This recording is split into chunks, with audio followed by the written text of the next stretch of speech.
السلام عليكم ورحمة الله وبركاته. اليوم صحينا على خبر الحكم على النائب هادي السلامي 6 أشهر. دعوة مالته شنو؟ تشهير. هسه احنا والله ما أعرف.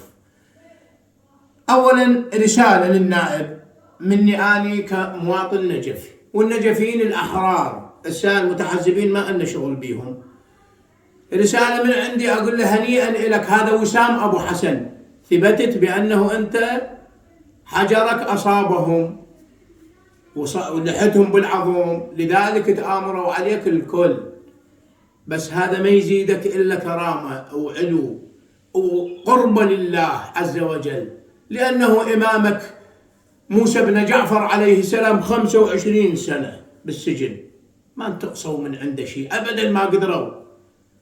هذه رسالة مهمة، وراح يتضاعف جمهورك وراح يزيدون خسة، والله يسمعوني اللي يضدون واللي يحبون لهذا السلامي. هذا الرجال بخيث، وقبلها رئيس مجلس النواب حوله من لجنة النزاهة لجنة البيئة أو الأهوار، وأنا هسه هو وبقى هذا السلام وراح يبقى هذا السلامي.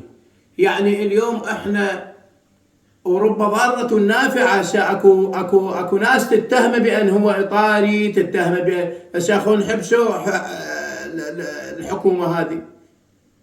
هذا السلامي ما طلع إطاري، لو إطاري ما ينحبس، اكو واحد يدافع عنه ما ينحكم.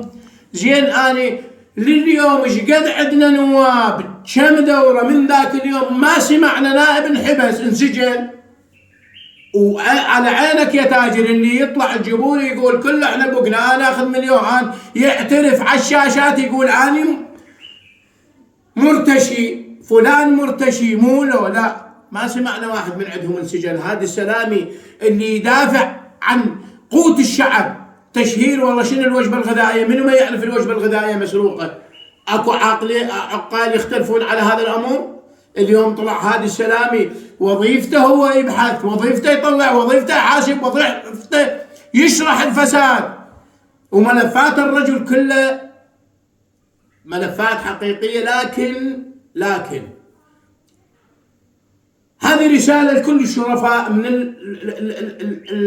المنظومة الجاية تحكم البلد، بأنه ماكو واحد هذا نائب هيك سوينا به تأدب وترى، بس لا أبدا، والله ما نسكت. تعدمونا وتذرونا ونجي مرة ثانية الله عز وجل يرجعنا هم نوقف وجوهكم، ما نسكت أبدا. وهذا السلامي راح نطلع ننزل للشارع.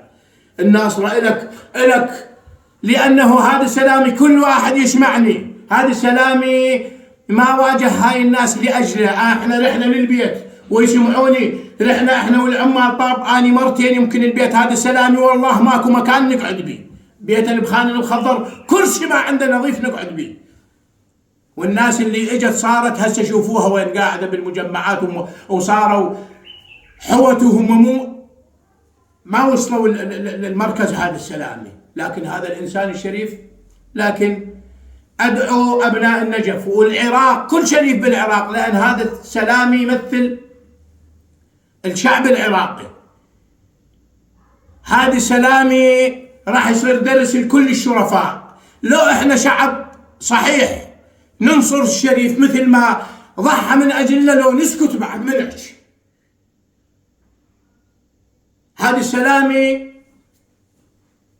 اليوم بالعكس زاد بنظر شعبه ومحبينه، ومحبته ضاعفت، وما راح نعوف لهذا السلامي، وراح ندافع عنه لحد الموت، لأنه هذا السلامي دافع عن حقوقنا.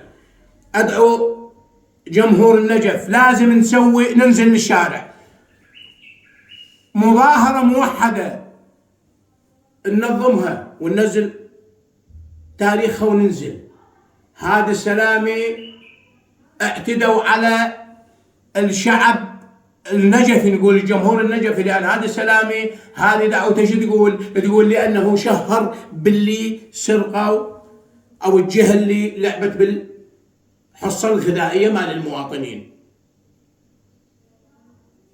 في أمان الله.